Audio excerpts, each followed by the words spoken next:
Update news मंडी भावलदीन से खबर शामिल करते हैं। गैपको मुलाजिम को बेटी भाइयों की करप्शन सामने लाना महंगा पड़ गया। बाअसर मुलजमान की घर पर अंधाधुंध फायरिंग, मोबाइल फोन पर धमकियां, महकमाना कार्रवाई का आगाज। मंडी भावलदीन शायद नेम लाइन में मेन ने लाखों रुपए चोरी किया गया सामान FIA को बरामद करवाया था। FIA लाइन मेन की निशानदाही पर लाखों रुपए का चोरी शुदा सामान बरामद करके मुलजमान को गिरफ्तार कर लिया था। FIA की कार्रवाई के बाद और बाअसर मुलजमान ने लाइन मेन की जिंदगी तंग कर दी। गांव और लाइन मेन के घर पर फायरिंग के बाद इलाके में खौफो हरास, पुलिस भी मुलजमान के सामने बेबस। 2 दिन गुजरने के बाद भी FIR तक दर्ज न हो सकी।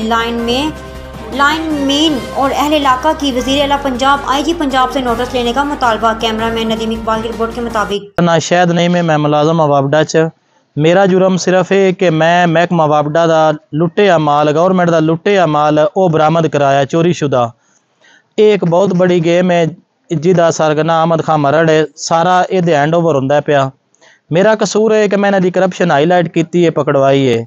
ओदा सिला मैंने गवर्नमेंट को ये मिल रहा है कि जनाब मेरे घर ते ब्रेस्ट बज रहे ने, हरासा करते हैं पे, जान तो मार देने की धमकी देंदे ने पे। अज रात ने मेरे घर ते फायरिंग हुई है, सामने मकान ते गेट ते इन्हें कलैशन कोब ना ब्रेस्ट किते ने।